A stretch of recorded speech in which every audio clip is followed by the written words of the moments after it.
j'ai laissé partir mon avion. Et ça a été une belle erreur. Une très belle erreur, puisqu'elle m'a permis de réaliser deux de mes plus grands rêves, traverser l'Amazonie et traverser l'Atlantique. Le 4 avril dernier, j'étais à Buenos Aires, en Argentine, et je devais rentrer à Paris pour trouver mon premier emploi.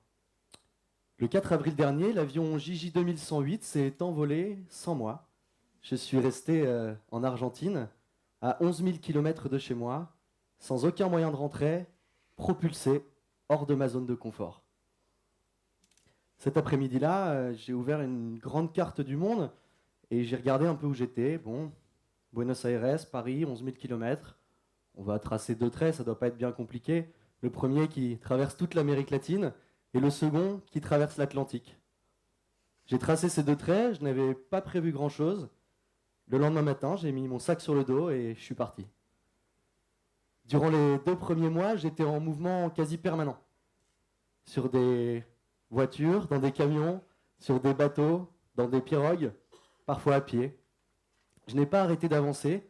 J'avais un objectif simple et très clair. Arriver dans les Caraïbes avant le 31 mai, d'où partent les derniers bateaux pour l'Europe. Je me suis rapidement retrouvé à l'entrée de l'Amazonie.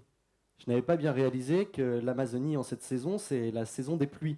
C'est 100% d'humidité, c'est 35 degrés. Je me souviens que je buvais jusqu'à 8 litres d'eau par jour tellement je transpirais.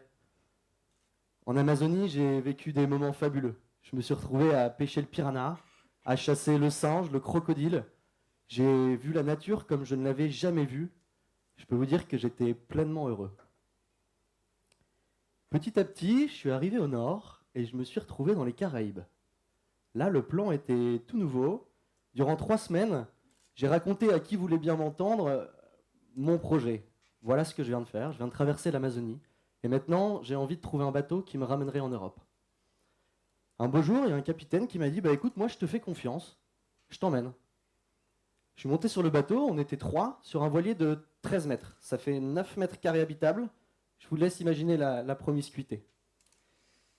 Ma mission, elle était simple, c'était faire 2 quarts. Le premier de midi à 16 h et le deuxième, vous vous en doutez, de minuit à 4 h du matin.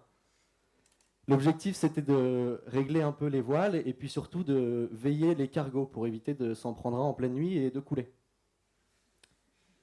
Lorsque nous sommes partis, j'étais extrêmement excité durant les 3 premiers jours. J'avais l'impression d'être le héros d'un de ces romans d'aventure que je lisais plus jeune. Je me voyais à la barre de mon voilier traversant l'Atlantique, c'était fabuleux. Et puis, au bout de 3 jours, j'ai regardé derrière moi et la Terre commençait à disparaître. Et puis un jour, elle a complètement disparu. Et là, j'ai senti monter en moi une vraie angoisse. Je me suis dit, ok, là, c'est parti, c'était dans le grand bain. Si jamais tu coules, bah, tu ne peux pas rentrer à la nage. La panique, l'angoisse. Durant 2 semaines, toutes les nuits, je me réveillais paniqué, des sueurs froides, persuadé que nous coulions. Et puis, au bout de 2 semaines, bon, j'ai fait un petit constat, je me suis dit, ok, si tu dois mourir, autant le faire de manière heureuse. Là, j'ai commencé à me relâcher et à profiter. J'ai mis un petit hamac à l'arrière du bateau et puis je pêchais toute la journée. Le soir, je regardais un coucher de soleil fabuleux à 360 degrés autour de moi. Le matin, j'allais jouer avec les dauphins à l'avant du bateau. J'ai vraiment profité, ça a été incroyable.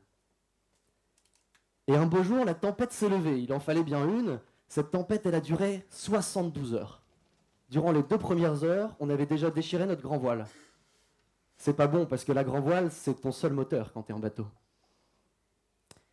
On a fui cette tempête. On devait aller à l'est et on est parti complètement à l'ouest pour l'éviter.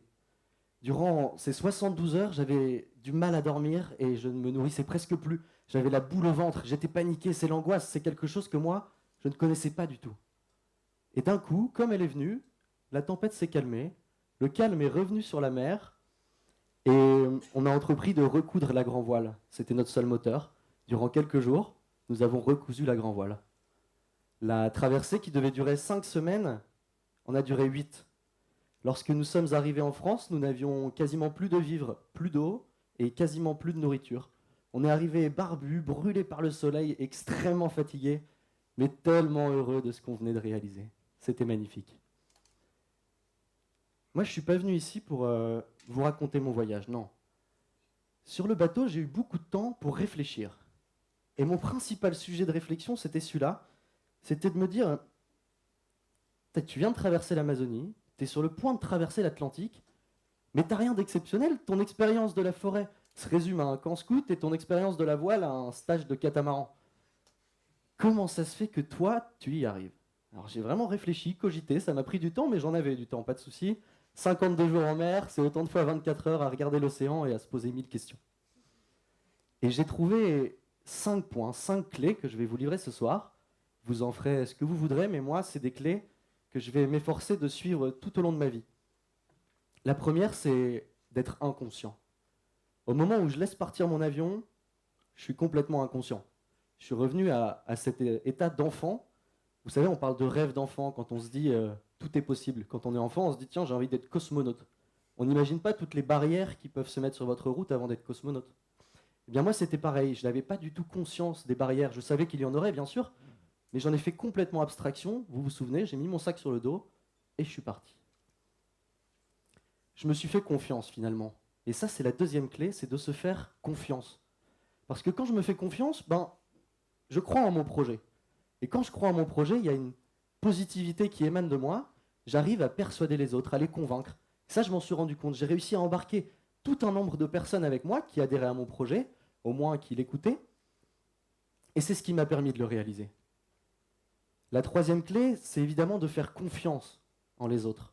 Parce qu'on ne peut pas réaliser des projets impossibles comme celui-ci sans se faire aider par les autres. Et moi, j'ai été extrêmement aidé par tout un nombre de personnes. Alors bien sûr, faire confiance en chaque personne que je rencontrais, ça m'a joué des tours, vous vous en doutez. Et pourtant, ça a été la source des plus belles rencontres de ma vie. La quatrième clé, c'est d'avoir un objectif. Le mien était très simple, aller au nord, puis trouver un bateau. Cet objectif clair, il me permet de visualiser mon rêve. Je vois où est-ce que je veux aller, et le visualiser moi, ça permet de le montrer aux autres. Je me souviens qu'un camionneur argentin m'a emmené sur 1500 km dans son camion. On a pris 17 heures pour faire le trajet. À la fin, j'étais un petit peu camionneur moi-même. Et pourquoi est-ce qu'il m'a emmené? Parce que moi, je lui ai raconté mon projet. J'ai 11 000 km à faire. Voilà ce que je veux faire. Voilà où est-ce que je voudrais aller. Est-ce que tu peux pas m'emmener à la ville suivante? Et il s'est dit, bah oui, tout à fait. Et lui, il s'est vu contribuer à mon rêve. Ayez un objectif clair et exprimez-le. Et la dernière clé, c'est de faire confiance en l'imprévu. L'imprévu, c'est la source de tous les bonheurs et de toutes les difficultés. Il y avait pour moi 1000 routes pour traverser l'Amérique latine. Pourtant, je n'en ai pris qu'une seule, celle que l'imprévu a décidé pour moi.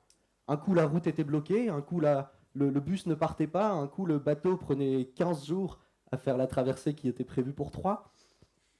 Et ces imprévus, ils ont été des sources de moments extrêmement pénibles, je vous l'ai dit, et des moments incroyables. C'est toute cette traversée qui, moi, m'a rempli de bonheur. Finalement, arriver à traverser l'Atlantique, c'est pas ça qui m'a vraiment rendu heureux, c'est vraiment tout le trajet, toutes ces difficultés qui m'ont construite et qui m'ont évidemment fait grandir. Martin Luther King disait « Vivez les rêves que la vie vous défie de rêver ». Et moi, je pense comme lui que nos aspirations les plus profondes sont de réaliser ces rêves que nous avons depuis tout petit. C'est ça qui nous rend vraiment heureux, et c'est ça qu'il faut faire. Voilà. J'espère que tous ces conseils ne vous ont pas semblé trop bateaux. Et pourtant, si c'est le cas, souvenez-vous qu'il y a un océan entre vous et vos rêves, et que vous ne le traverserez pas à pied. Merci.